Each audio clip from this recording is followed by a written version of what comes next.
broken system, chained and tangled up in lies.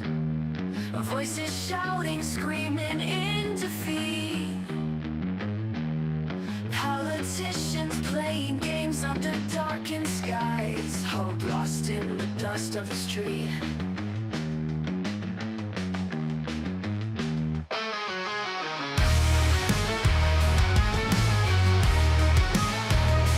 Red and blue, colors pouring from the sky. Debates turn to anger, the crowd gets loud. Punches flying in the blink of an eye. Truth buried deep beneath the shroud. Welcome to the bullpen, where the weak don't survive. These broken dreams we defend, trying to keep alive.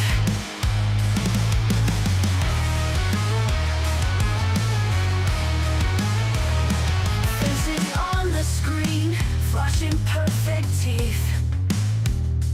But behind those eyes, just rot and greed. Politicians turn to whispers beneath. They all just get what they need. Whispering conspiracies, drowning in their lies. Echoes of freedom, lost in cries. Spin the wheel of fate, let's see who rise. But this game will bleed you dry. Welcome to the bullpen, where the weak will survive. These broken dreams we defend, trying to keep alive.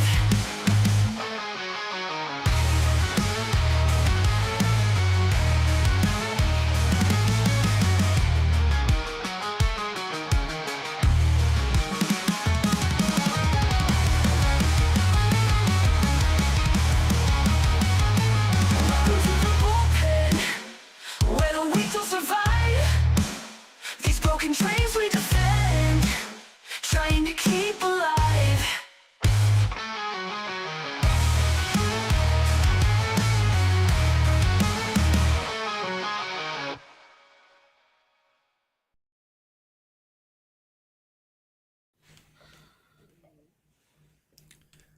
Good morning or good afternoon. Welcome to the Bullpen, where we discuss the week in politics.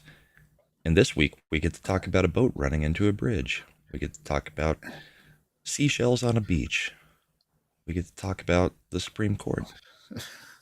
The seashells on the beach is a good one.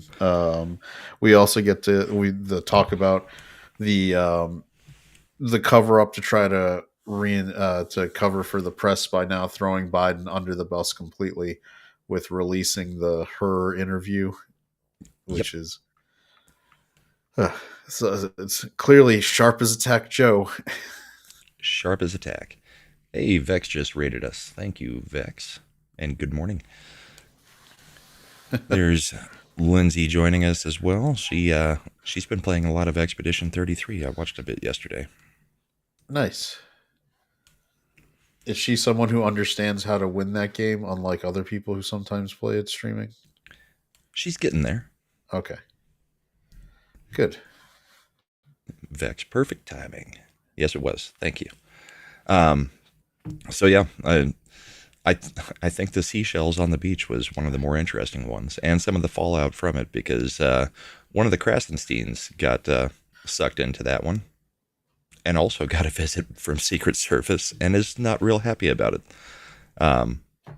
Do we want to start with that one, or do we want to go? See, my two choices for 1A and 1B are the Mexicans running into the Brooklyn Bridge, or Well, James Comey's seashell extravaganza. since we named the show Wall's Work, Look at the Brooklyn Bridge, I guess we should probably start with the with a Mexican ship running into a bridge. Yeah, I've got the. Let me get the clip. I've got the actual because this is nice. They actually had the smarts to make sure it was done in an area where we'd have massive amounts of cameras watching as it happens. Yeah, it was a little bit insane. I'm still trying to figure out, were they trying to go into the port or get out of the port? Because how did the ship get in I to don't. begin with? They were supposed, maybe if only Slender, our Navy expert, was here. The this is an old masted sail ship, that they were doing like a goodwill training tour around, the North Atlantic zone with. Hmm. And this is how they decided to spread goodwill in New York City. That's the Brooklyn Bridge. That's the boat. That mast is clearly too big, and they're just plowing right through. I guess they should have Plowing put a right through. sign on the side of the bridge that said overpass, clearance 180 feet.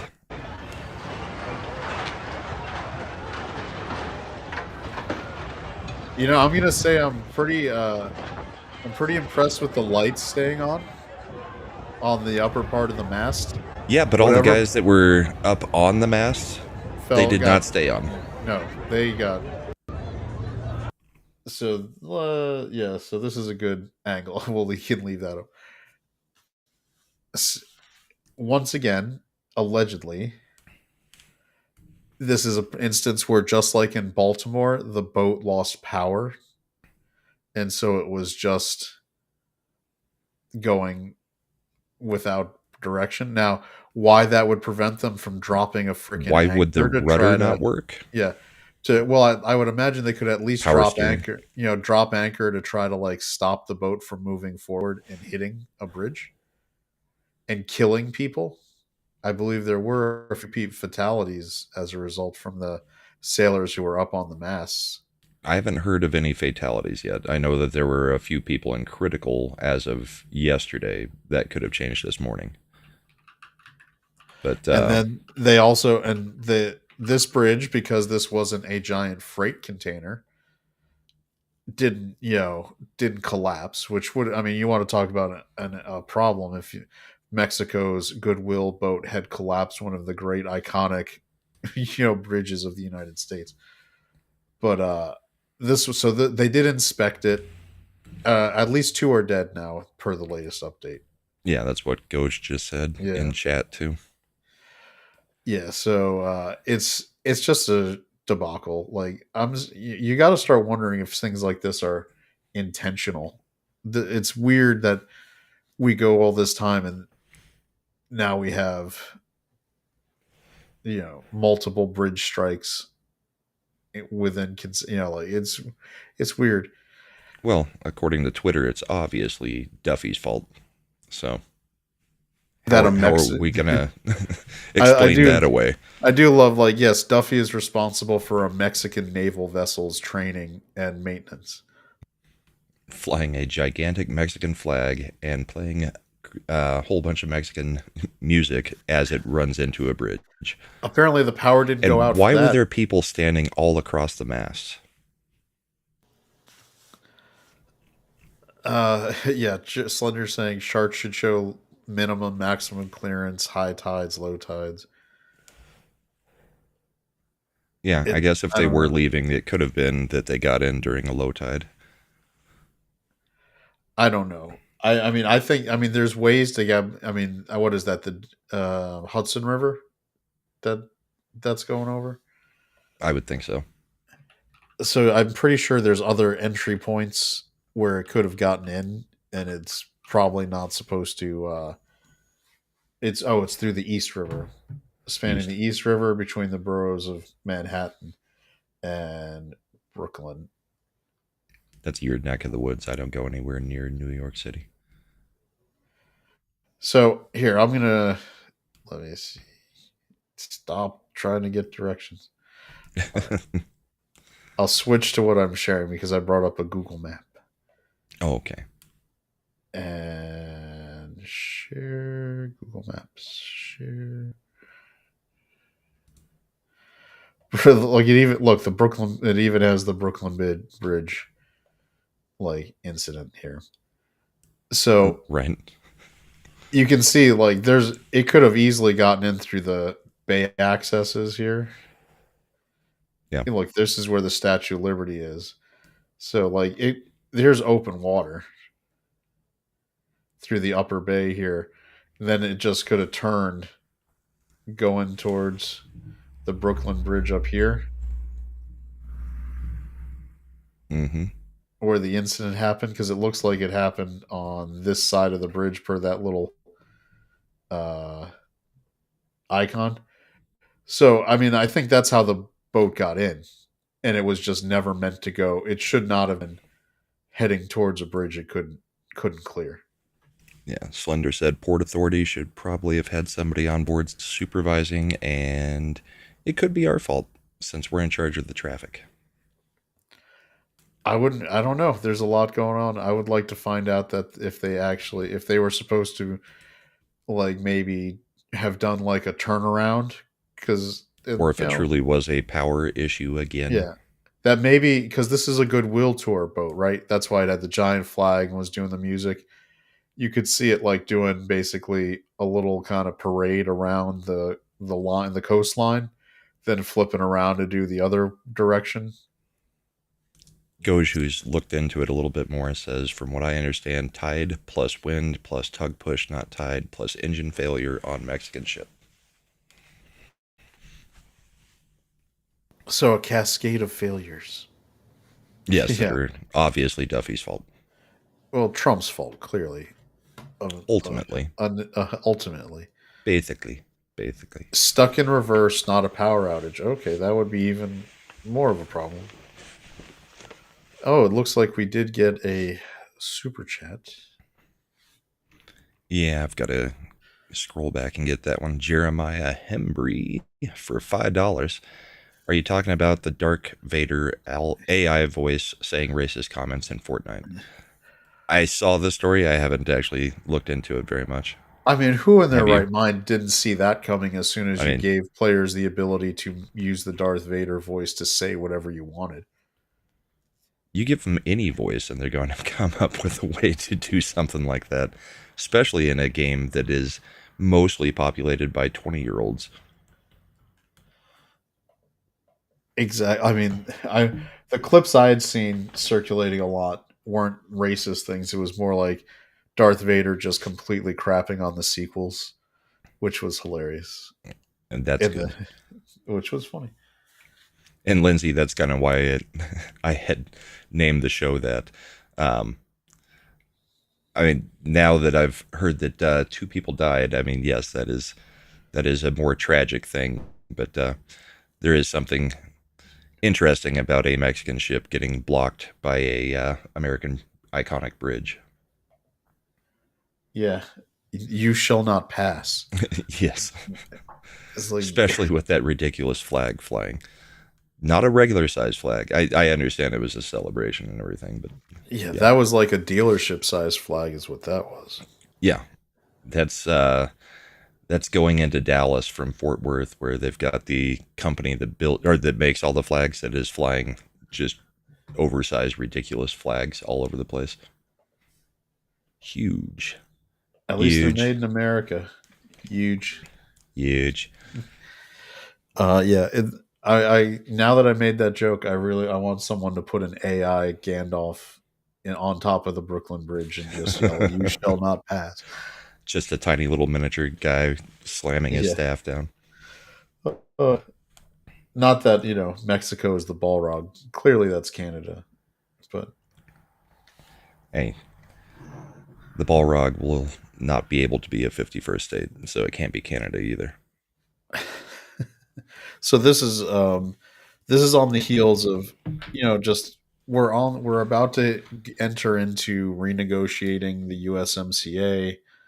We've got a lot of international relations issues with um, Mexico, so this is not going to make things better. Not at all. Gosh, that was the true cause.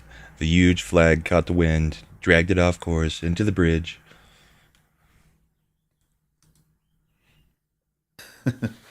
That reminds me, when you say it that way, one of my favorite meme things this week was the baby memes phenomenon. You do love the baby memes, yes. It's hilarious. I think. I I love how think it removes it when you actually change now, $400 because I million can't remove it when it's bribe. nothing. Can you believe it?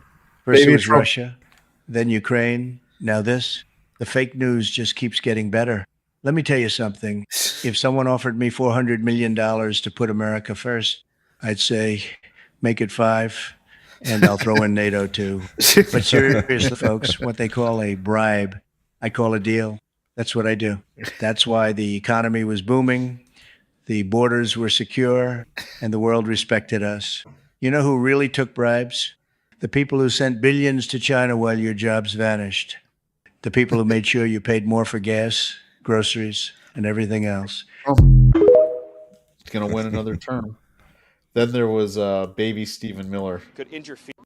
Well, I mean, again, the whole thing is just preposterous. So, as the Department of Justice has said in writing, nothing that the administration did conflicted with the court order. But there's a bigger issue here, which is the court order is I don't know why patently baby unlawful, Stephen Miller keeps and we've looking gotten like to a he's place in this making boom country where boom as district he's court talking to the judges reporters. could, for example, help is the wrong word, could interfere and direct specific targeting or non-targeting in, say, Houthi-controlled territory. Well, I mean, again, the whole thing is just preposterous. So, Houthi controlled territory. I don't think he's got that much of a vocabulary at that age, but Yeah. You a know who baby could saying have preposterous. used a baby meme? It was James Comey. And if he had just posted one of those instead of taking his long walk along the beach and making like a 12-year-old girl making a seashell thing to take a picture of. Oh no, Chad, he didn't make it. He just came across it on the beach because that's what happens with seashells on the beach. People just are always threatening presidents' lives with seashells, and he just happened to come across it. It's kind of like Tom Hanks constantly coming across gloves that are missing their pair. Is that a thing? Tom Hanks. What was that from? Was that? That's from the conspiracy theories about Tom Hanks. Oh, okay. Oh man. I'm pretty sure it was him that used to just make random posts about, well, just found this one little kid's glove just laying here. I don't want to hear about Tom Hanks ordering cheese pizza. Yeah. But Because the fact that Comey just happened to find a bunch of seashells that just said 8647, decided to take a picture of it and put it out there on the internet. It's not like he was the former director of the FBI and would know better about what 86 means. Oh, I mean, it's not like the FBI tactical units when they actually have a sniper dispatched with them don't specifically have, like, when they call down to get permission to fire on a target, the supervisor giving permission wouldn't possibly say 86 so and so as their code language within the FBI. Oh wait, that is actually what they use. So when this asshole is going to do his interview where he's like, I didn't know that's what it means. The I mean, context even of, if you weren't in the FBI or the military, even in restaurants, people know what 86 means. It means it's no longer on the menu. it's he's being too cute by half, which is saying something. Yeah, I'm pretty sick of Comey altogether. I think most people are. And the fact that he's claiming ignorance means that he was either the most incompetent person that's ever been in the FBI, or he's just a Fact freaking true. liar. Fact check true. Yeah, See, all I of think the both above. are true. Yeah, Eric, I saw the same thing.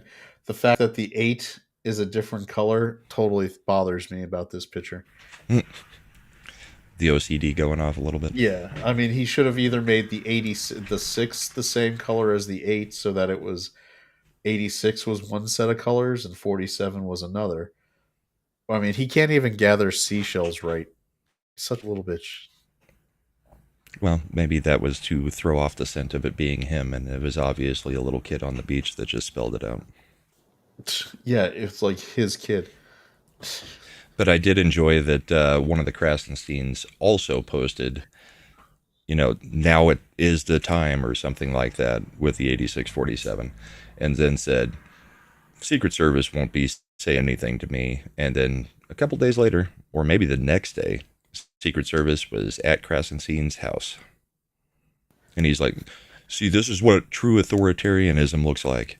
You can't even say anything. It's like, you literally are posting something saying to assassinate a president. This is what true authoritarianism looks like. I should totally be allowed to advocate for the specific negative disposition of a person's life online.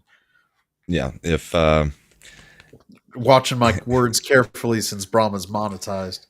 go peacefully to the to the Capitol building and protest is a call to violence, then I believe 8647 would be a call to violence.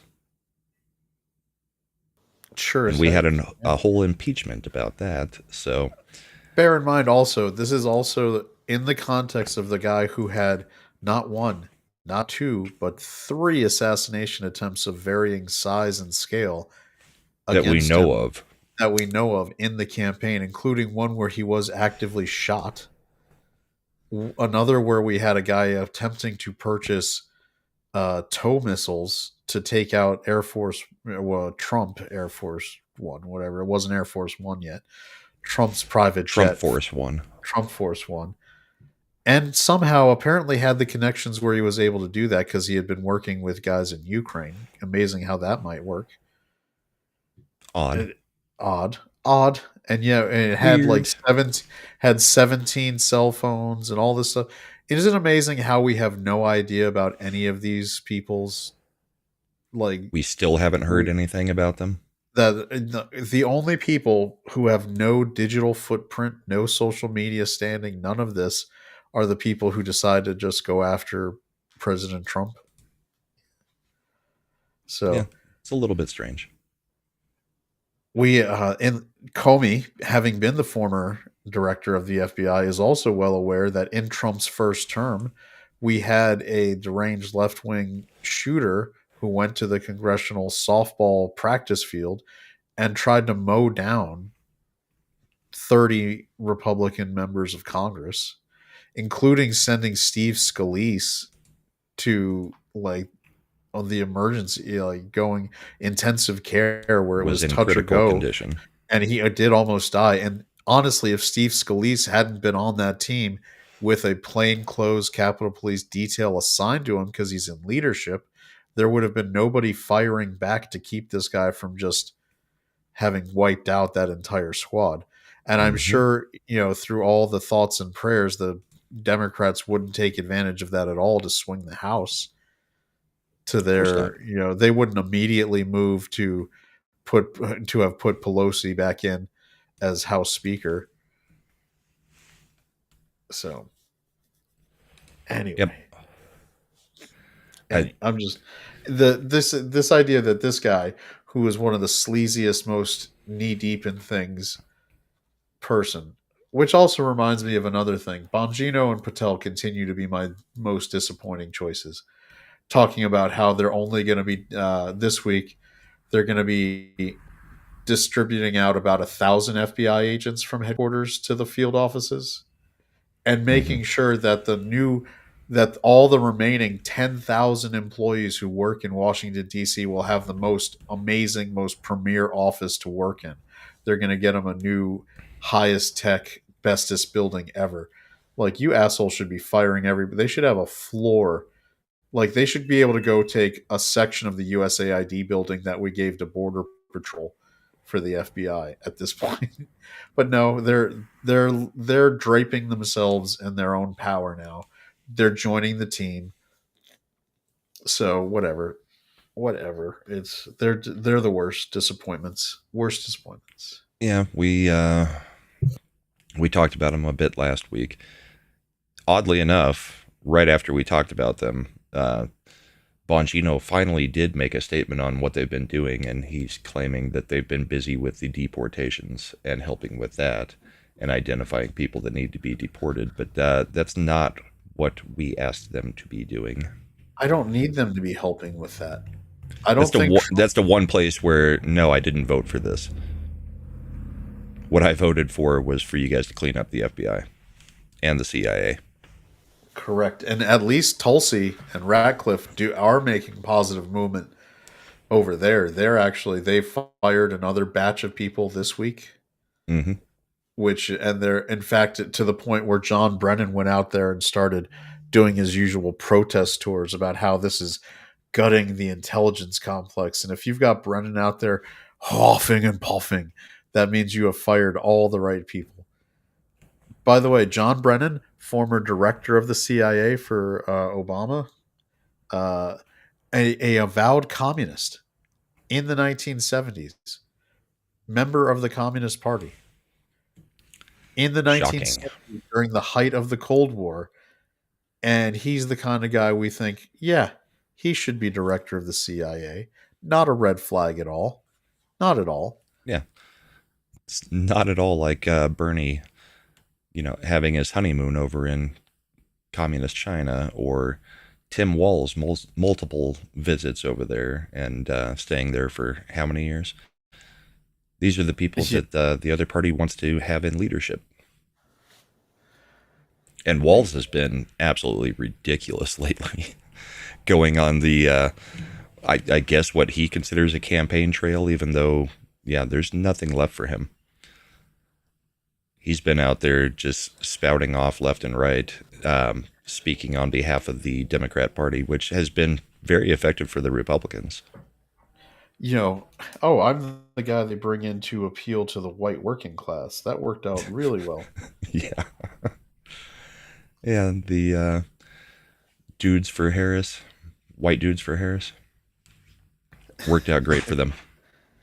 Was it Trump? The most hilarious thing when Trump actually said or posted when they did the white dudes for Harris, when he was like, "It's okay. I'm pretty sure the men sleeping with their wives are going to be voting for me." So Yeah. I was like, Trump like with the kill shot. It's like, Trump knows that the left is trending towards cuckism. I feel like they've already been, but yeah. I mean, yeah, they definitely are.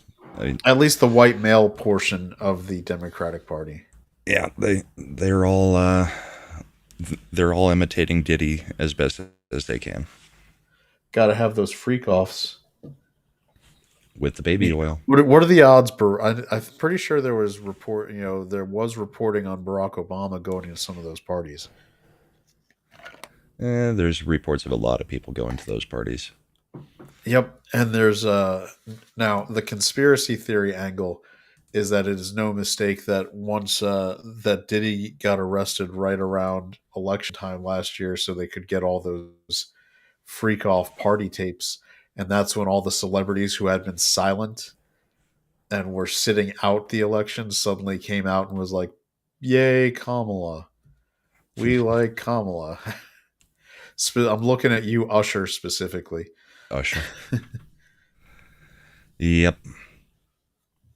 So, yeah, 8647 is now showing up at protests all over the country as well, because, it's what the left does. Just nonstop protesting everything. Even when they are in power, they're still protesting. So, we'll be seeing that a lot. Shout out to the Matapap on Mad's new channel about a presidential assassin of Garfield last week, because I feel like he was unknowingly timely doing a whole episode. We've done a couple actually on the Matapap on presidential assassinations now on Mad's new channel, which I think today is when he's finally going to be back up and running at some point. So good for him. But if anybody wants to check that out after the bullpen, that was a particularly cuckoo banana story of a man who definitely should not have. Oh my God, we incepted him into chat. And he appears. Yeah. A man who should have never, ever been around any political influence. Any whatsoever. politician whatsoever. In fact, he reminds But me he a did lot give a of speech to 12 people. he reminds me a lot of James Comey in terms of his complete feelings of self-aggrandizement. I feel like that's who James Comey would have been if he was born in a different century. I find it funny that James Comey decides to post this right as he's got a new book coming out again. Didn't Is he writing fiction? Is he writing fiction yeah, now? he's writing fictional books now. I mean, well, technically everything he's done is fictional, but yes, he's got a new book coming out, and that is why he needed to get his name back in the news, which is why he decided he should post this, and he has taken it down since because he just didn't know. I didn't know. I didn't know. So, Yeah, Coach. Coincidence? Think not. all right, let's take that down because Comey's such a tool. But I did love the Krasenstein brothers getting in trouble for it too. Yeah, I mean, if I was the Secret Service, I would wonder if I could do a referral to Child Protective Services because I feel like that might be more of a situation with them. Don't know. Not going to speculate. I have no idea if it is or isn't. But would I be surprised if that came out that was possibly a situation occurring? No, I wouldn't be surprised.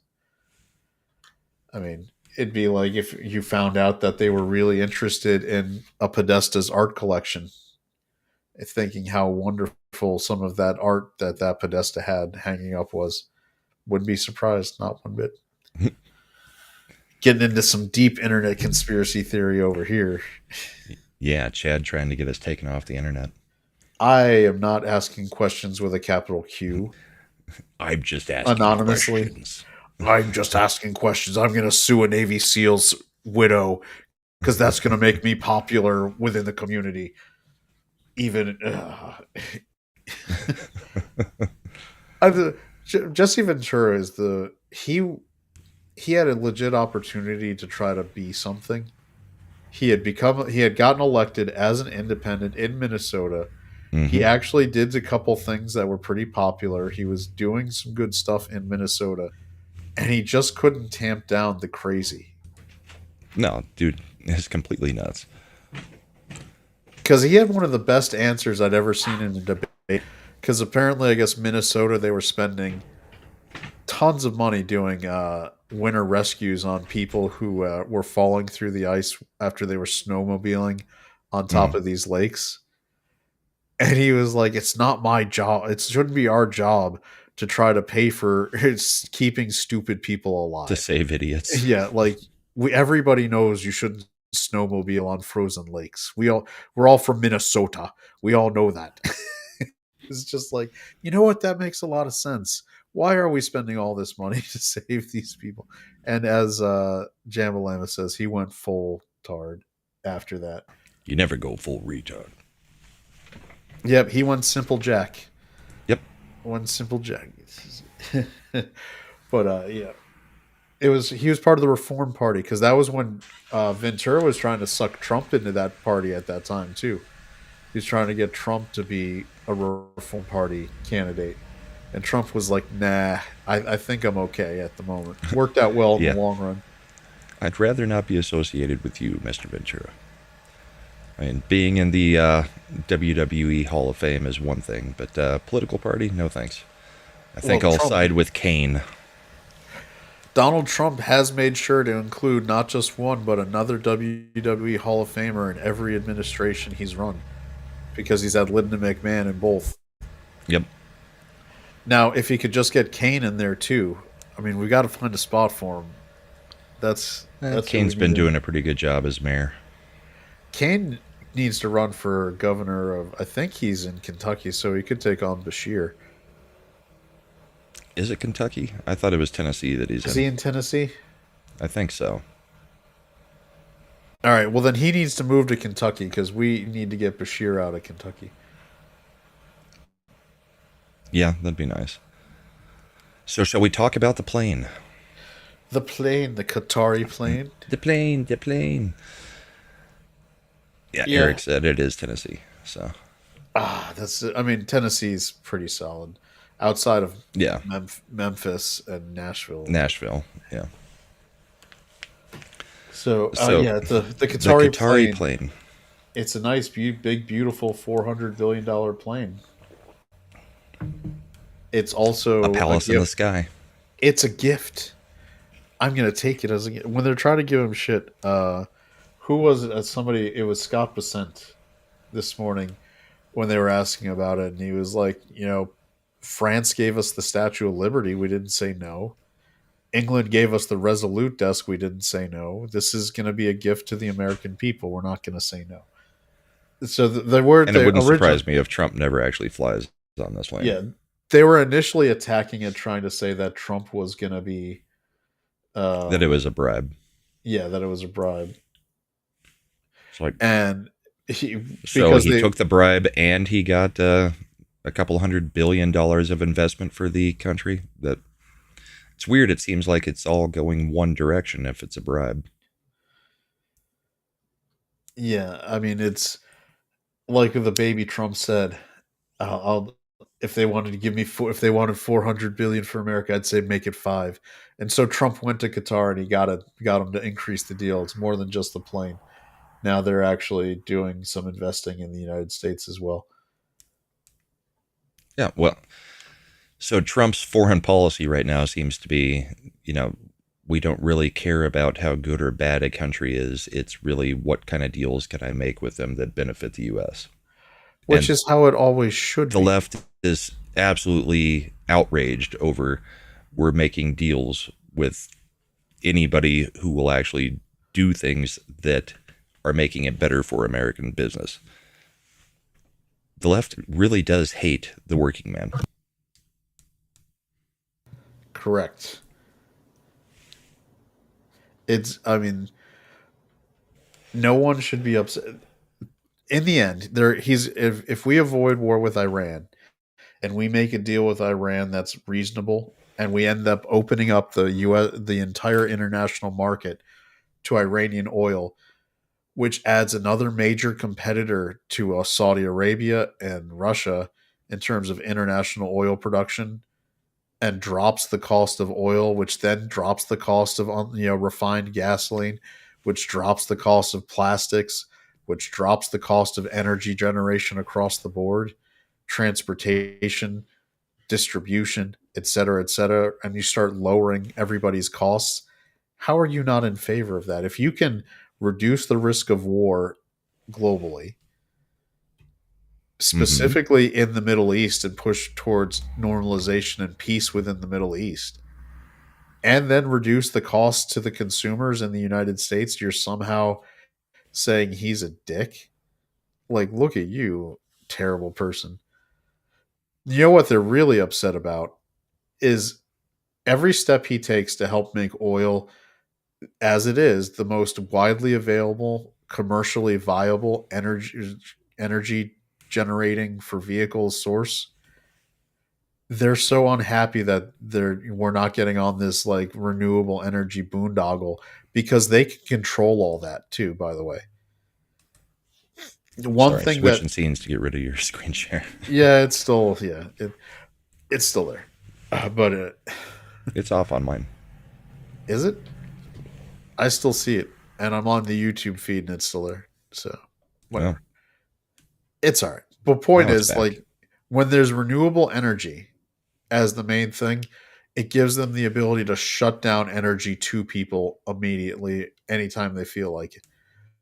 When it's gasoline, right? If you have gas powered stuff or diesel, guess what you can keep in your garage? Some cans where you put some in there for yourself. So if you've got Emergency an use. emergency situation, you can take care of things.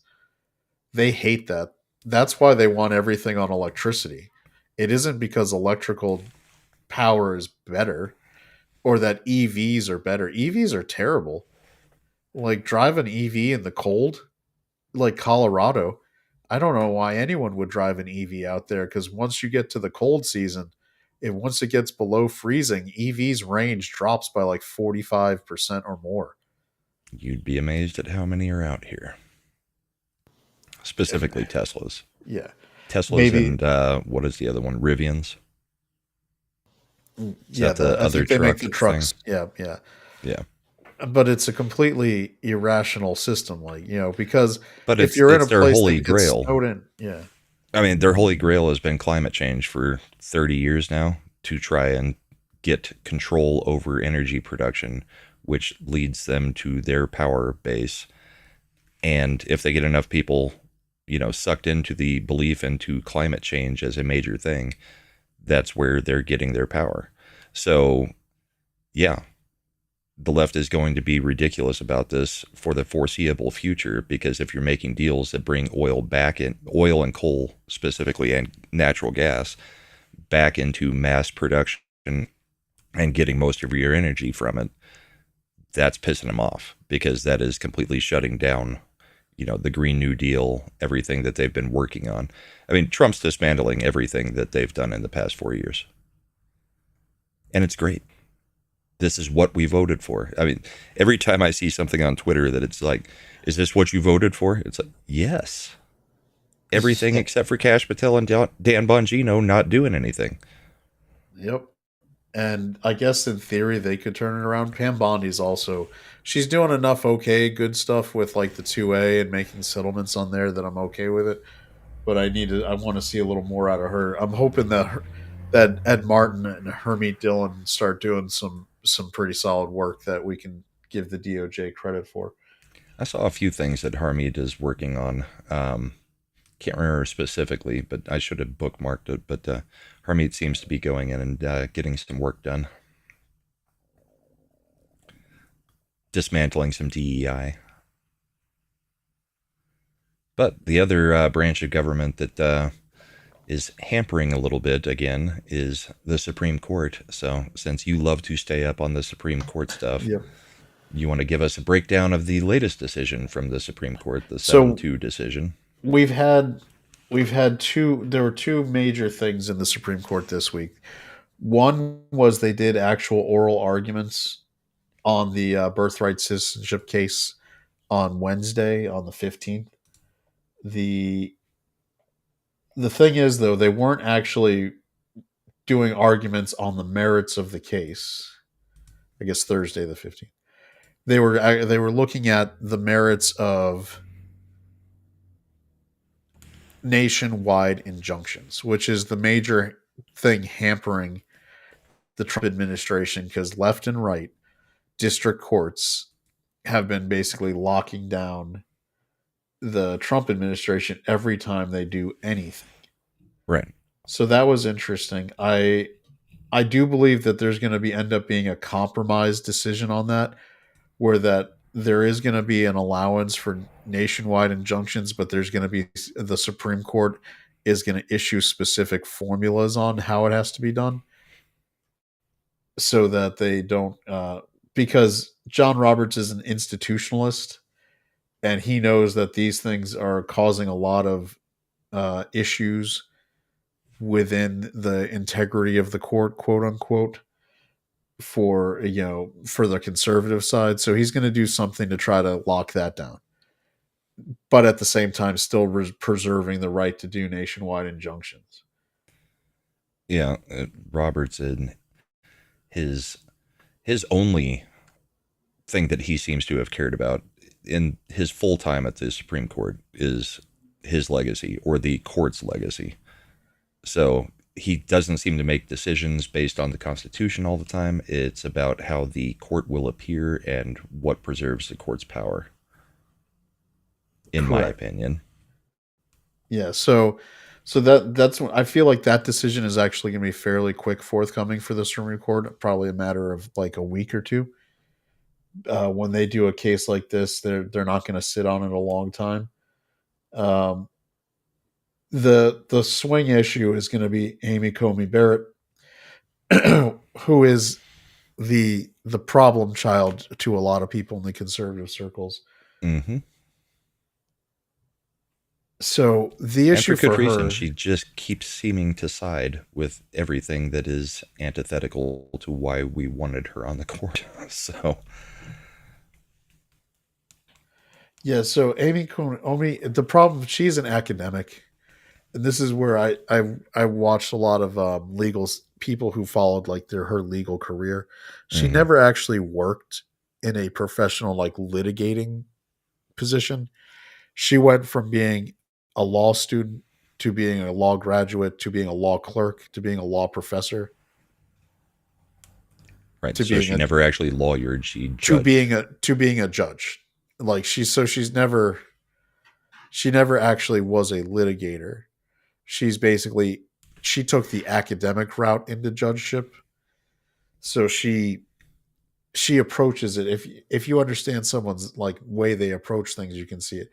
So she's approaching things from a like an academic standpoint, which I think impacts, unfortunately, gives us some of the wishy-washy stuff, because academics are trained to be a little more wishy-washy. They're like judge's advocate, this, that, the other. Whereas somebody like Thomas, who was actually in this DOJ Civil Rights Division under Reagan, like he was out there doing work. And so when he gets in there, he understands the need to be aggressive and clear in his decision making when he writes an opinion. That's the reason why when you get a Thomas written opinion, there's usually not a lot of like nuance to like tests that he's No giving. wiggle room. Yeah, This is what we're telling you. yeah. Now, whether people try, like he did this with the Second Amendment, where he said any gun in common use cannot, that is not, like a novel and harmful thing, it cannot be banned. Which should clearly mean that AR-15s, as an example, the most popular firearm in the United States, should not be able to be banned in any state. So, but what the Democrat side is, but he also said that if they're particularly dangerous, you can ban them. Fire like AR-15s are not more dangerous than an average semi-automatic firearm. They're just Democrats think they look scary, They just look scarier.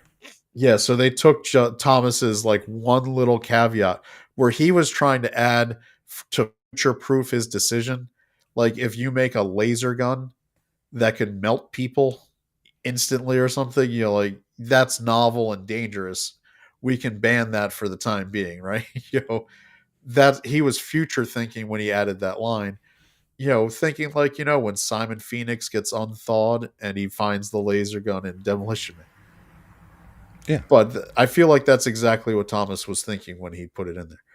But the Democratic legislatures or lawyers or attorneys generals turn around and then use the other part to try to ban AR-15s, like in Illinois, Maryland, Colorado just recently did their gun control stuff.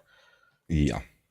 So, but hopefully they're going to have to do a case to clarify that one again soon. So I don't know that. I think what we're going to get is the compromise out of this one, where nationwide injunctions are going to be allowed under specific, very limited purposes, possibly only after a class certification has been made, and only which is to get into the legal parlance. When people sue for something, you sue as an independent, like as a person on the lawsuit. Like Brahma is filing a lawsuit, it's going to say Brahma Bull, because that's his name and that's what we call him, is True. suing the state of Colorado for violating his rights when it comes to firearms purchases.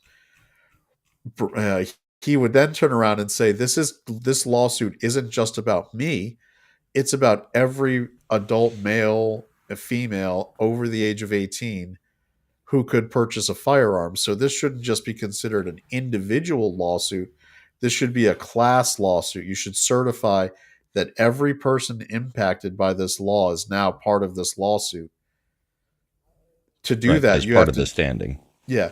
So to do that, there's a whole series of steps that a court has to take to certify class standing. And we all know this because at some point in our adult life, we've gotten our little flyers in the mail that says there was a class action lawsuit against this bank or this credit card or this thing, and you're Or this entitled weed weed killer company. so you're now entitled to like $25 as a result. But that's Sure. because the court has went through and said that we've done all this vigorous testing. Everyone who part of this or impacted by this is a class, so these lawyers now represent everybody who's impacted. For in the case of immigration, that's important because they keep trying to do these things where instead of suing as XY individual who's impacted by birthright citizenship, they're saying it's being applied to everybody who would be impacted by this, making it a class case when they never went through the class certification. So Yeah. that's where the compromise on that's going to end up going. The other thing they did was on a 7-2 case with only Thomas and Alito dissenting, is the Supreme Court said that the deportation of the Tren de Agua people being held in Texas is now on hold, on an is stayed, is enjoined, because they weren't given enough due process. The Supreme Court didn't rule on how much that should be. What they said is the information that they were given in this case is that the people were arrested and given 24 hours notice that they were going to be deported, and that amount of time to try to get a legal challenge filed was not sufficient due process for them. And Which so who cares? The due process should be, were you caught here? Did we double check to make sure that, yes, you are undocumented? Okay, you're gone. So what's interesting in the Supreme Court decision, Roberts wrote the decision, like he does on these ones. He said that if any of these people are subject to deportation under any other circumstances, they can still be deported based on those things. So if they've already got a standing ICE detainer, or for instance, if you were Kilmar or whatever Maryland man, and you already had your deportation order, what this decision would say is that Trump couldn't deport him under the Aliens Enemies Act with that kind of due process, but Trump could on a standing deportation order. Yes, but Trump could use Homeland Security just under the standard deportation order to send them out. So if any of these guys have warrants against them, have committed crimes, violent crimes in the U.S., they can use standard deportation process to just kick them out too. So he's saying that those guys can be removed under those processes without even though this is stayed right now. So this decision doesn't even actually block any of these guys from being deported if they're being deported under the other processes that are available. What the Supreme Court did is it sent back down to the district court and the appeals court level and said, you just need to figure out what the proper due process is in this circumstance.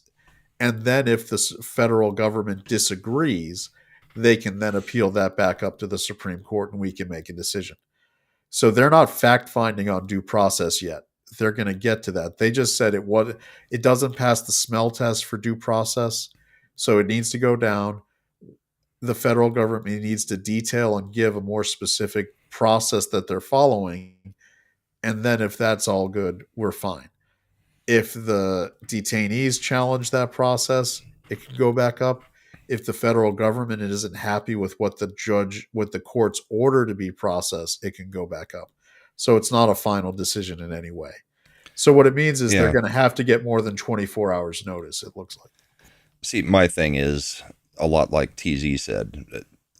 The thing that I think is ridiculous is we're not giving them enough notice before we're just deporting them out of the country. It's like, how much notice did they give us when they crossed the border illegally? That's true. Who cares? Well, to be fair, under the Biden administration, they clicked into the app.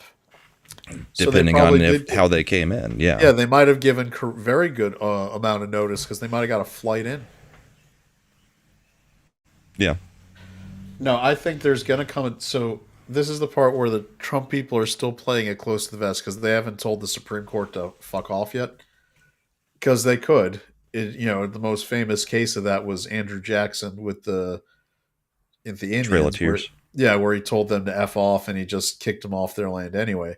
Because here's the dirty little secret. If the Supreme Court makes a decision, you know who's responsible for enforcing the Supreme Court's decision? The The president. executive. Yeah. So if the executive decides not to enforce it, there is literally nothing the Supreme Court can do to a co equal branch. What the Supreme Court would do is send a note over to the Congress and say, the president's ignoring us. We feel that, Roberts could write a notice saying he's being blatantly in disregard of the Supreme Court, law, legal reasoning. You can You please, have the power to remove him. you have the power to impeach him if you deem this sufficient. Yep. If We the, you did know, we did get another super chat a little while back from Deeple over on the Rumble side. I'd love to know how Chad's extra screen share is related to the Ottoman Empire. Also glad to see everyone again. Remember, people, now is the time to press the gas to the floor. Local elections matter. Yeah, EV Mux is being weird. It won't let us remove his screen share unless he does another screen share. That's the only time it allows me to remove it. So we get double the Chad. Yeah, EVMux has been having a little bit of issues, but all right. Well, I think it's because I'm using the dynamic setup instead of the one where I can manually do everything. But I can't really fix it on the fly. So Yeah. So on the Supreme Court, I'm not as worried about the Tren de Agua as some people. I mean, I know that they're like, oh, it's 7-2. I think because it's so novel, this him using the Aliens Act, that I don't think the Supreme Court is saying that he can't. The federal government just needs to provide some kind of specific process that they're following, and and right now the Trump administration has not done a good job of saying, look, for this is the situation. Person gets identified by so and so, they get collected, arrested, detained. They get brought to this location. You might have to identify like 3 or 4 holding zones within the United States that they go to prior to deportation. And then this is the process where they get advised that they're being deported. I would say what's going to end up happening is they probably will get about 5 days. They're going to get from when they get collected and given their notice, they'll get 5 days, and they'll be given a list of, you know, people who can file habeas petitions on their behalf. And then failure to file it, if that habeas doesn't go through, they get deported. Something like that. The thing is, they need to have a set process down that they can now point to for the Supreme Court to sign off on it. Right now, the federal government, when they reply to this, they've been replying with a lot of, that's national security. We can't talk about what we do. Trust us. We're giving them due process. The right. Even a conservative Supreme Court isn't going to like a trust us. We're giving them due process answer from the trust. We're from the government. Trust Yeah. us. So Lindsay asked a question. Didn't Biden ignore the SCOTUS ruling in regards to student loan cancellations? Just saying. He did and he didn't. They said he couldn't do it the way that the case was brought before them, so he just went about doing it different ways, and there was not enough challenge given to the second and third time he decided to do it. No, they challenged it and it got shut down. He never gave so Biden was trying to forgive the debt, and every time he was trying to find a new way to do that, it got challenged and stopped. What Biden did that Trump has turned back on, that people are thinking he did, Biden just stopped enforcing any kind of collection interest or actions against people who weren't making payments, which effectively, even if you don't forgive the debt, makes the debt not present. Trump has turned back on collection activity, meaning that people are getting notices to their credit report for failure to pay. They're getting notices to make payments. They're getting garnishments against Social Security or their tax refunds when they haven't made any payments for student loans. But Biden, you are right that Biden did try to find new ways to forgive the Tried debt. to sidestep it, yeah. Well, each time they came up with a new way they thought they had the power to actually forgive the debt, but it always got challenged in court every new way they came up with it, and it lost every single time because Biden didn't have the power to forgive what the Congress had effectively allocated.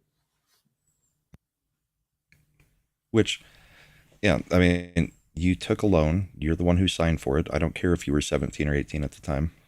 Well, probably 18 if you were taking the loan. Uh, you're responsible for paying it back, not the rest of us. And really, that's a forgiveness for probably the the same people that everybody says, well, they're not paying their fair share. Because most of the people who would be affected by the student loan forgiveness are the people that do have their degrees or their masters and should be able to pay it back. I mean, yes, I've got a degree. It took me almost 20 years to pay it back, but we did it. Because that's what you do when you take a loan. You have everything spelled out for you, and it doesn't really matter what happens in the future on it. You're still responsible for taking that money and paying it back. So, Yeah, and student loan forgiveness is the ultimate working class paying for the upper class exactly. situation. That's what I'm getting at. I mean, Yeah. the upper class is who's going to benefit from that. The lower class and the middle class is the ones that are going to pay for it through taxes. Yeah, and I went to a state college. My wife went to one as well. Because, I mean, that's another thing. Going to like out of state or private colleges where you're now jumping from 10 grand a year in tuition, not counting forget room and board, but just tuition, to like 30 to 40 grand a year in tuition. Yeah. Look at Bad Take Bojan paid 200,000 in son's college tuition over the last 7 years. Kids need to pay back what they owe. Is a that is a ridiculous amount of Yeah. it's 28,000 a year. You're getting a job just to pay your kids' college tuition. And yeah, and then you choose your degree, right? I did comparative studies of gender non-conforming people in medieval Europe. Yeah. I expect to be paid. Lesbian dance theory. How is it I didn't get my $90,000 a year job out of college? Maybe because that's not a thing that people want or will pay for, especially now that government is getting downsized. Davina is asking, is there a possibility of lower taxes in the next 10 years? There's a possibility of lower taxes in the next couple of weeks if the Chip Roys of the world get their heads out of their asses. Yeah, if they would stop screwing around with the reconciliation package in Congress. I mean, Trump's been pushing. We all know about the no tax on tips and all that kind of stuff that he's pushing, but also, trying to eliminate taxes for everybody making 150,000 or less, or 200,000 in joint situations. So that would be a lot of reduction in taxes for a lot of the country. But the reconciliation package has to go through, and there are some people holding it up, including my doppelganger, Chip Roy. Yeah. Thomas Massey, Chip Roy, all those guys. So we've talked about the Democrats not learning the lesson of the election. A lot of the Republicans didn't learn the lesson either. The lesson is MAGA wants what Trump is selling, and the Republican Party has to get on board with it as well. I mean, you can't have these holdouts that are not going to allow what we all voted for to happen. I mean, It's not going to work out for them well in the future. I mean, there are the only thing that Trump wasn't getting fully in the reconciliation bill was that they were going to not completely eliminate the taxes on Social Security, but instead they were going to give a tax credit of up to $4,000 for earners below $100,000. I don't know that that's quite what he was campaigning on, but it was still close. But everything else with no tax on tips was in there, no tax on overtime was in there. The main thing was eliminating taxes on Social Security income was going to be like a $500 billion adjustment that they didn't want to have to do. I could see means testing it. I would say that if someone has income above 150 grand, they should maybe they could start eliminating it. But anyway, there was a lot of other good stuff. I mean, there was good stuff too. They were going to remove the NFA fees for suppressors and short barrel rifles and such. If you're a 2A person, it'd be great if they just actually remove them from being, you know, actually a licensed item that you have to get from an ATF tax stamp anyway. But Hmm. they were going, but the main thing was they were going to keep the tax brackets as they were. They were going to offer some incentives for reshoring employment and factories.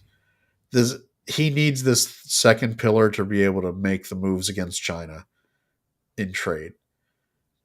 And I wish that these guys understood that. Like you need, Besant, Lutnick, all these guys are pretty clear that we've put the chip down on the table about tariffs probably being around 10% as the baseline, but adjusted up if needed to kind of fix for anything that's bad.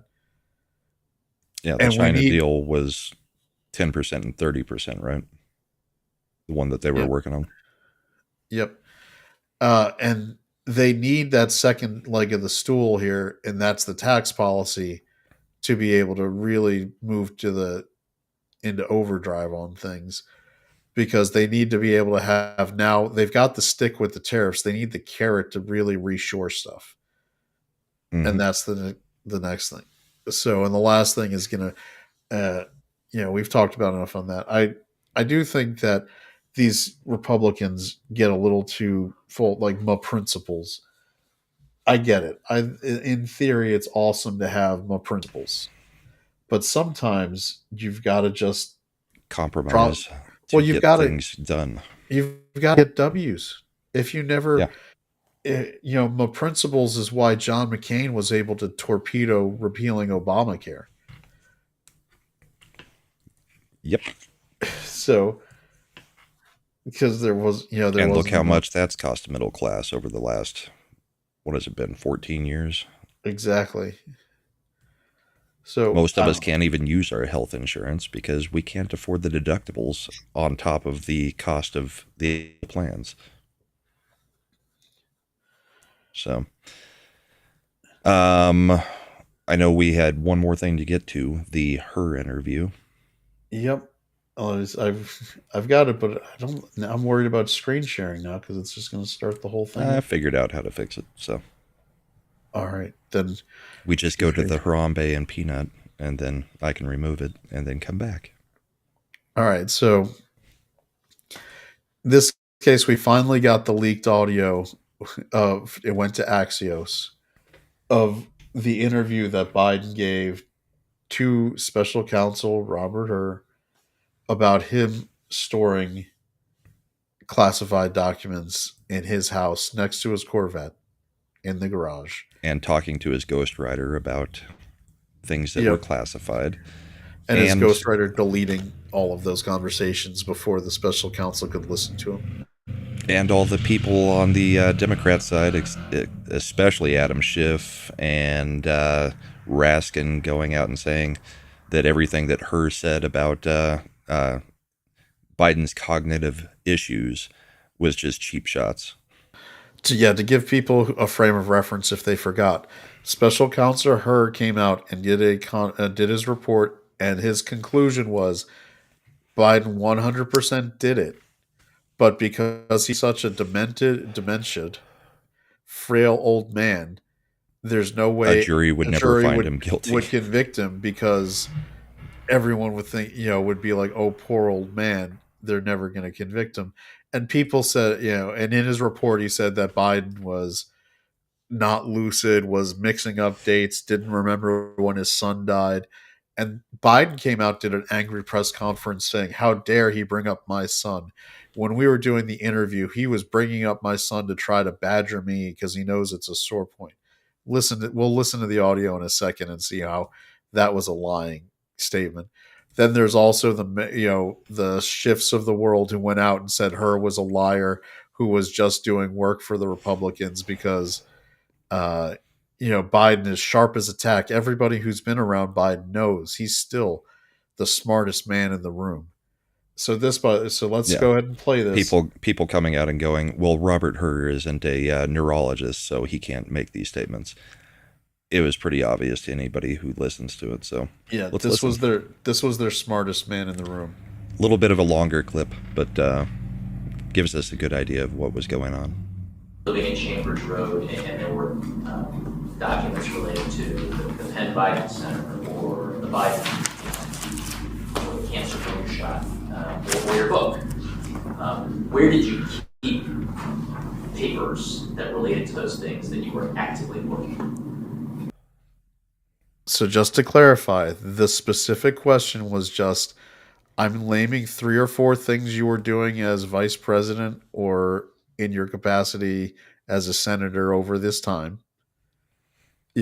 Cancer moonshot, Biden Institute, et cetera, et cetera.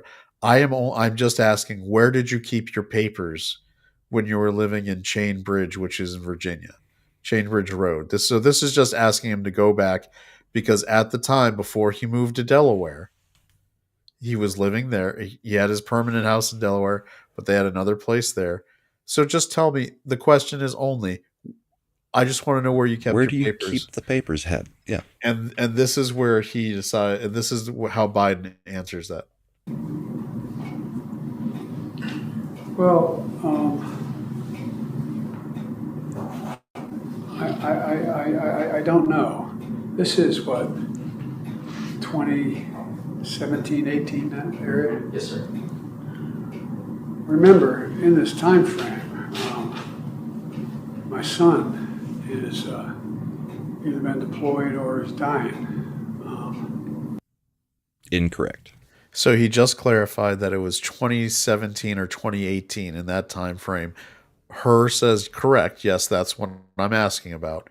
And Biden goes, well, remember, my son was deployed or dying at that point. For people who don't remember, his son died in 2015 before Trump was elected, because that is allegedly why Biden decided not to run for president. And he wrote a goddamn book about it, about why he didn't run in 2016 because of Bo dying. And he doesn't, so he's completely wrong by years. And it continues. And so it was, and by the way, there were still a lot of people at the time when I got out of the Senate. Were encouraging me to run in this period, except the president. That one cracks me up. He just thought that she had a better shot of winning the presidency than I did. And so I had.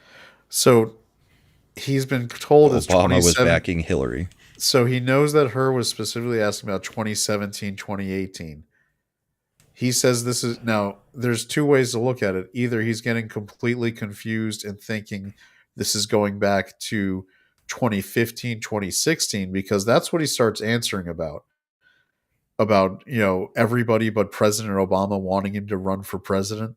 Mm-hmm. How she, meaning Hillary, had a better chance at winning. So he's completely just missed 2-3 years. And it's not like this is something he should be pretty clear on. It's hilarious that sharp as a tack. Smartest he's ever been. I hadn't at this point, even though I'm at Penn, walked away from the idea that I might run for office again. If I ran again, I'd be running for president. And so what was happening though, what month did Bo die? May 30th, 2015. Was it 2015 he died? 2015. So now that everybody in the room had to just clarify to him what year his son died, which according to Biden was one of the most galvanizing events of his life. In his life, yeah. And he can't even remember what year it was. I know exactly, like my mother passed away.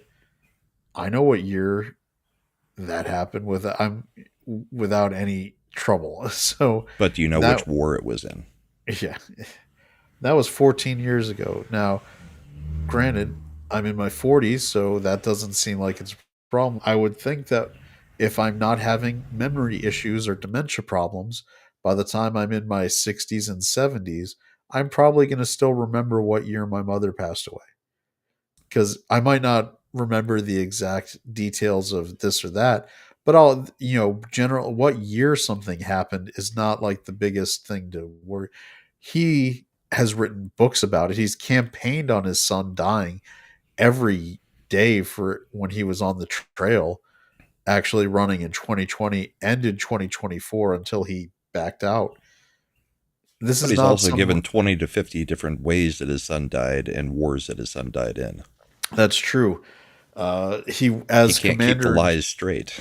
as commander in chief, when the people came back from Afghanistan to collect the bodies of the soldiers who passed away, Biden did tell them that he understood their pain since Bo died in combat. Yeah. By died in combat, he means having cancer, coming Died of back to the cancer United years later. States, getting treatment, and dying years later in the United States. So 2015. I'm not sure the months are, but I think that was. Yeah. That's right, Mr. President. And what's happened in the meantime is that and Trump gets elected in November of 2017? 2016. All right. So, Yeah. Got elected in an off year.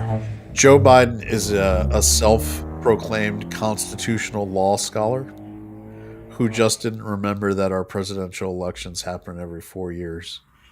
Or even that they numbers. never happen in an odd year. Yeah.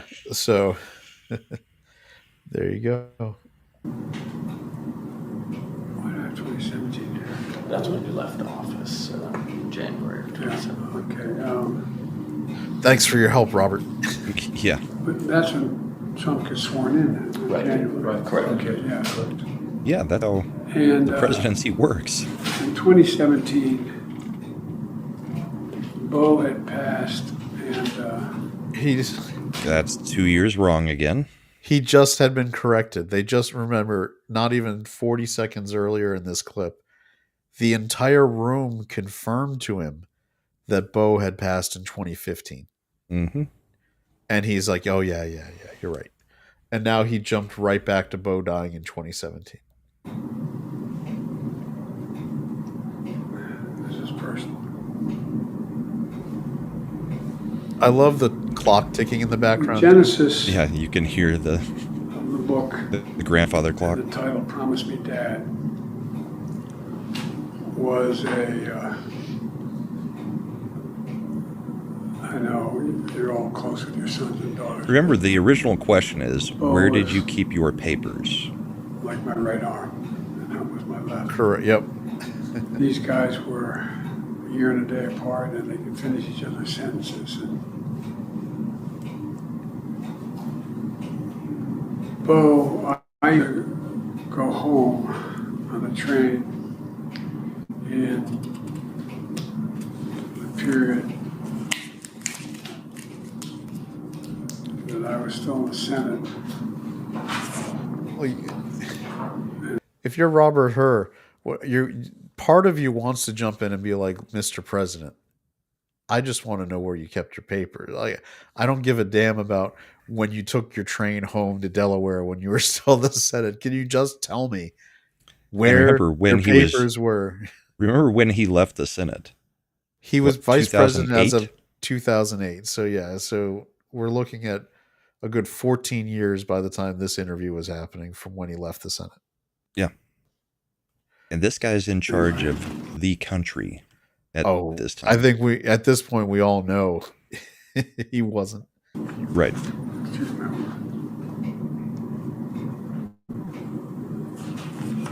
There was not pressure. Bo knew how much I adored him.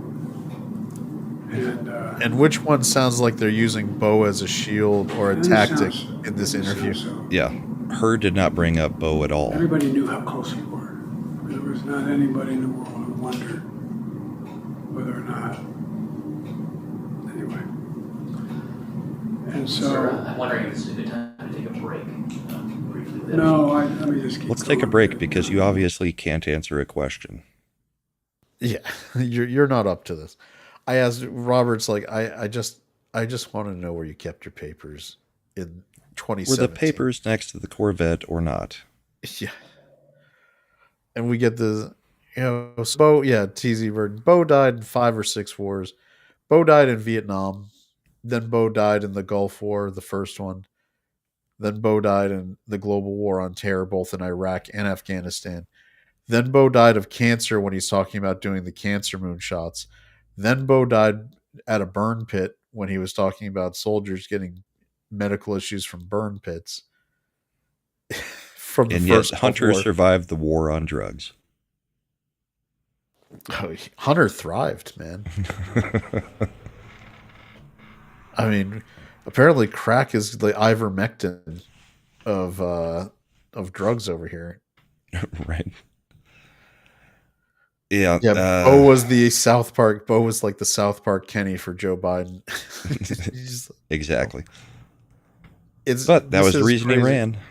But this is crazy. This audio we spent, I think, a good couple months after the her stuff came out with Democrats constantly like ripping anyone who brought up Her's assessment of Biden, that he was completely wrong, that it was clearly, Biden is the sharpest tool in the shit. He's never been smarter. He's never been more on it. Her is just doing a Republican trying to tank Joe Biden's reelection chances. Well, now we find, and like a lot of things, we finally get to the tape, and it's okay. Everybody, Her should do a victory lap of vindication. Some people owe him an apology at very least, which also makes it ridiculous that the whole thing with Jake Tapper bringing out the book now, saying, well, turns out Biden did have cognitive decline, but we were lied to. It's like, journalists, you should have been asking the questions. You don't just accept what the White House says. The White House says, no, he's fine. And Jake Tapper's like, yep, we're good with that. We're going with that. Your job's to question. And now he's bringing out a book to say, yeah, turns out there were some major issues that we've now discovered, and the White House was lying to us about this the whole time. It's like, we all saw it. It's no different than everybody saying, well, during COVID and the whole vaccine thing, the people who refused to take the vaccine, they knew something and they just wouldn't tell us about it.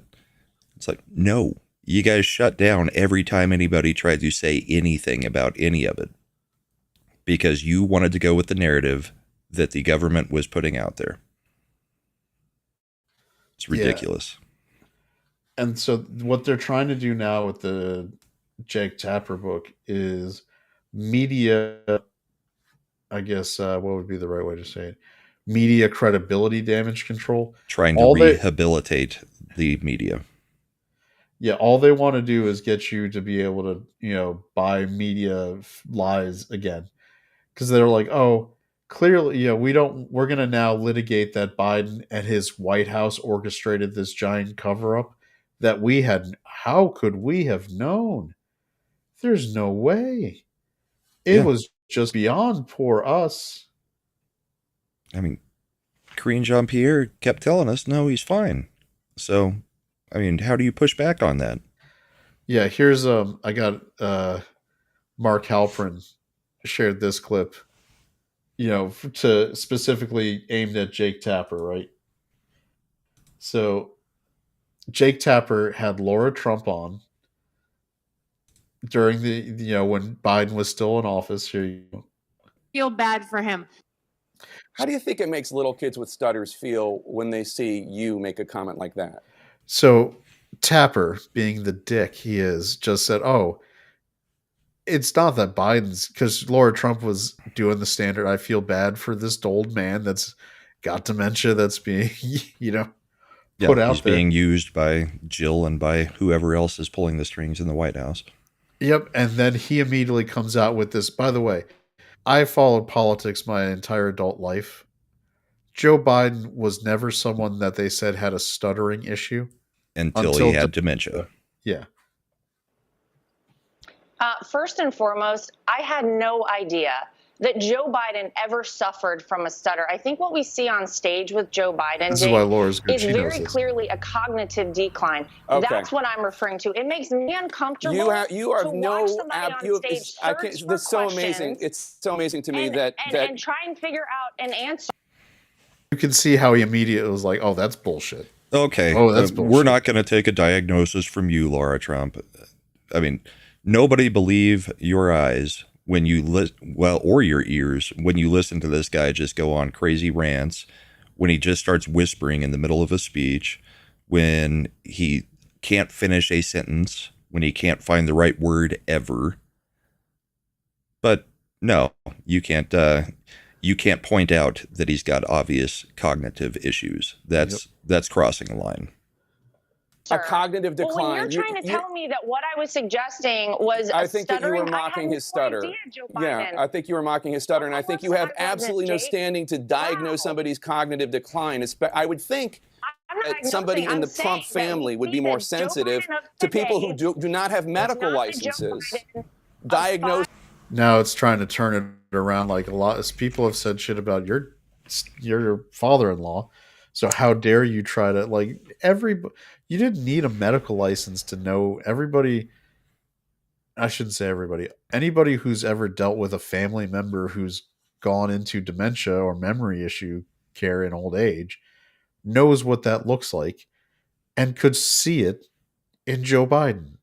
Like this is not an uncommon problem. People have family members who've gone that route, and how it's so disingenuous and now he has the balls to write a book about how it was a Biden White House cover up that the press had no idea about, because they kept telling us he was fine.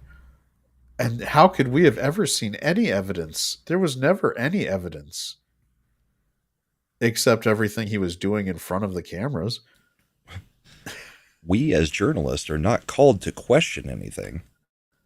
Our job is just to report it. This is what we were told, so we report it. No, the job of a journalist is to dig and find actual answers, not accept the first thing that's told to you by especially the government. Yep. Diagnosing politicians from afar. Plenty of people have diagnosed your father from afar, and I'm sure it offends you. Your father-in-law from afar. I'm sure it offends you. You don't have any standing I'm to not say. diagnosing him. What I'm saying, Jake, You just talked is about that a we can cognitive clearly decline. see Because there's obviously It's not freaking one. obvious. Don't worry, Jake. In 2 years, you'll write a book about his well-known cognitive decline that was covered up and pretend. Oh my gosh, who could have known? Who knew? If only had any, who could tell the emperor had no clothes? It's a shock. We're reporting it first here on CNN. The emperor was naked the entire time. We were amazed. We'd had no idea this was coming. Then some little kid in the crowd finally was like, he's got nothing on. And we were like, you're right. He does have nothing on. Once everybody agreed that he had nothing was on, we totally agreed with you guys. Breaking news. And Tapper trying to claim that, well, I stayed pretty neutral through all of this. I didn't do anything reporting that he did have cognitive decline, and I didn't push back against people who said he did. No, we've got the receipts. You're looking at it right now. Yeah, look at it's easy bird. Look how the press room traded Biden and gay Jean-Luc Picard. I'm guessing you mean Karen Jean-Pierre. Yeah. Anytime I think of Biden and I hear Jean-Luc Picard now, I feel like it was the press being the Kardashians trying to get us to say there were only 4 lights. There are only Right. 4 lights. No, there's 5. No, there's only 4. Oh, just admit it. There are only 4 lights. Just admit it. It's fine. But Jake Tapper, anytime anybody likes to roll Jake Tapper out as some kind of impartial, neutral observer. He is an absolute hack of the highest order. If people forget that Jake Tapper's big break as a journalist was that he went out on a blind date with Monica Lewinsky and wrote an entire article series about going out with Monica Lewinsky during the Clinton scandal. He worked. He is a Democrat person through and through. He worked for Democrats as their press secretaries. He's a creature of the left. Yeah, so he won an award for that Monica Lewinsky article, and he parlayed that into working to Salon all the way to ABC News and then CNN. And ABC News was headed by George Stephanopoulos. Yep. So former Clinton. What was he? Chief of staff for Clinton. Yeah, no, he was. Yeah, he was. I don't think he was chief. Was he chief of staff? He was. He was chief of staff for a while. I think he also was headed the Clinton campaign originally, but I can't remember all the positions he had within the freaking Democrat Party and Clinton's time in office specifically, but then parlayed that directly into the media, which seems to be what happens with all Democrats. They get done with lying to you as a politician, and then they go and lie to you as a media personality. Yeah, look to Obama's Netflix deal. Yeah. They're going to get paid one way or the other. Yeah. Yeah, and he's also married to a Planned Parenthood official, so you can... I would be wary of anybody who would knowingly marry someone who was in the executive departments of Planned Parenthood. There's so much bad karma and sin and blood on those hands. Like, from a Christian standpoint, if that person hasn't really adopted a position of atonement and for seeking forgiveness, that's just a terrible weight on your soul. So you would think. I mean, could you imagine being married to someone who was like in executive leadership of Planned Parenthood, like coming home every night, like we had a great quarter? And I can't even imagine being married to somebody who is, pro-choice. So I would have just as big a problem with that. But yeah, somebody who's actually involved in the selling of parts, yeah, that would be an issue.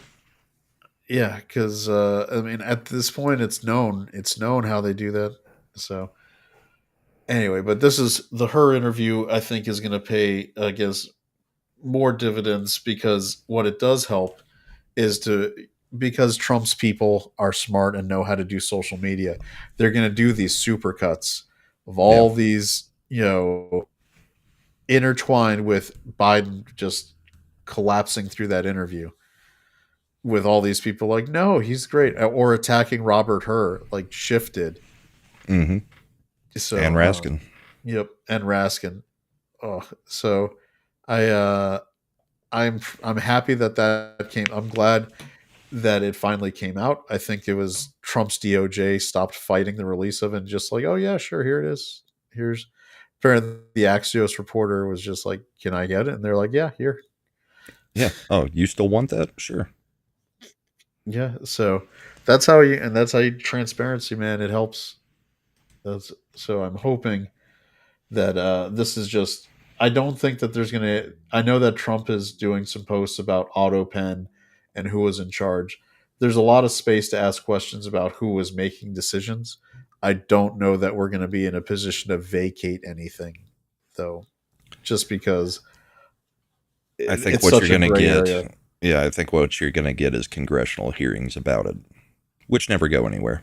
Yeah, but I mean, the idea of trying to... The truth might actually come out more and more, but there's not going to be prosecutions. There's not going to be a repeal of any of those pardons.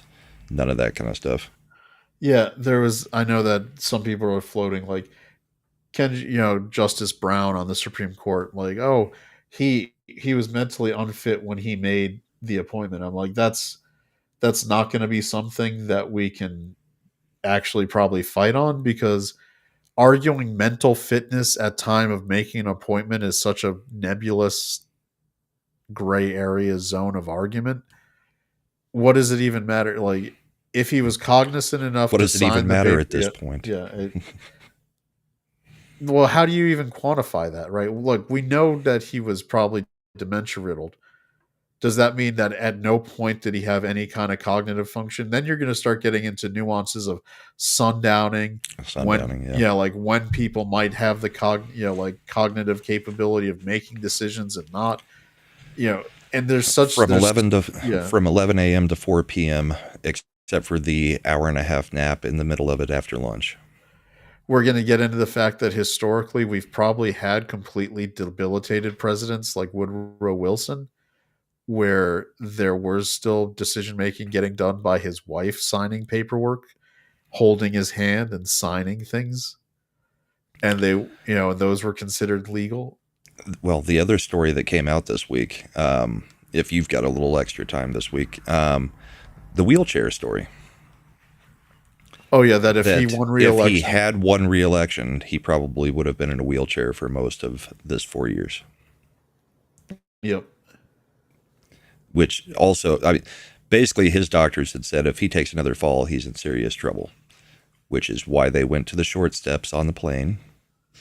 It's why they changed a whole bunch of things, and they could not put him in a wheelchair before the election because it would show weakness, where we already had pointed it out. But yes, they were talking about he would have needed to be in a wheelchair for the next 4 years. And you could do it afterwards and say, well, it's been done before. But that was another major piece of news coming out of what would have been the Biden campaign. So. Mm-hmm. And then, the leaks that come out, we would have put him in a wheelchair. The Kamala side, we never had any polling that actually showed her up in the swing states. Like, how many more lies are you just going to admit to now at this point? Well, they've got to burn down that whole presidency now. And that includes Kamala and her campaign, because they've got to get away from all of that because it went so poorly for them. Yep. But I think that gets us pretty much to the wrap on the show. I think we are going to move. I know some people will not be happy with this, but I think we are going to move the show to 8 p.m. Mountain Time on Sundays, which is 10 p.m. Eastern for little Chad. But yeah, the spouse is not happy with this time slot, which was part of the reason why I was asking chat to comment on what they thought about it moving. But yeah, got to keep the personal life going correctly, and also hard to get to church on Sunday morning. So we'll have a little bit more time likely on Sunday nights as well, and we'll have more time to go over all these Sunday morning news hits that are happening typically during this time period, which, yes, the show was originally designed to kind of be a counterpoint to the Sunday morning shows, but I mean, I think we can be more effective in the evening. And the other thing is, it should be well after Gary finishes his show on Sundays. So that is the plan for starting next week. What do you got coming up, Chad? We've got Matapap on Tuesday, whatever the story that Mad picks for this week. We got the Ascendant Art Podcast Friday, 9 p.m. Eastern. We picked up another sub. Yay. So if we can get more subs, that would be awesome. Continue the slow march towards monetization. That would be great. And we've got possibly some Ascendant Arcade hits, depending on if and when Slender's popping those in, going live on that kind of stuff on that channel. So it's the normal good stuff. Anybody who is a praying person, I did my second interview on a job that I'm really hopeful for. So if you want to throw in a couple kind words in my favor as you're doing those nightlies or dailies, whatever, I would appreciate it. If you're Catholic, you light a candle, whatever you want to do, that can start putting some positivity towards that. I do think this one would be particularly great for me and my family. So I would appreciate that. Yep. So prayers for little Chad on the work front. I will also be getting Wednesdays freed up as of June 18th because Shags also did find a new job. So the midweek hump will be going away after June 18th because Shags is going to be moving to Hawaii for his new job. So Very sounds nice. sounds like everybody who lost their job in my circle in the last few weeks is finding something that's a replacement that's actually good for them. So we'll keep the fingers crossed for you there, bud, and keep praying for you. Thank you. Appreciate it. As for me, Monday and Thursday, I will be on Comics Division as usual. Tuesday, we've got Mad's new channel. Wednesday, got the hump for a few more weeks, and, well, exactly 1 month from today, we'll end it. And then I think we've got a Christian panel this week. Friday, we're over on Us and Art, and Saturday, we were doing bourbon and boarding for the remainder of the Stanley Cup playoffs. So that's what's coming I up. just need Toronto to be out, and then I'll be content with the playoffs. Yeah, a few more hours. We'll find out who is going to go from the Eastern Conference to the finals, because we've got a Game 7 tonight at, what time is that? 5:30 my time, so 7:30 Eastern. Should be an interesting game. Each one of these games, one team has decided just not to show up. So we'll see who doesn't show up tonight, or if they actually decide to play each other. Should be fun. I've already got my bets in place. But yeah, thank you everybody for being here. Hope you have a great rest of your weekend, and we will catch y'all next week at the new time, 8 p.m. Mountain, 10 p.m. Eastern. So later, All right. everybody. Bye, everybody.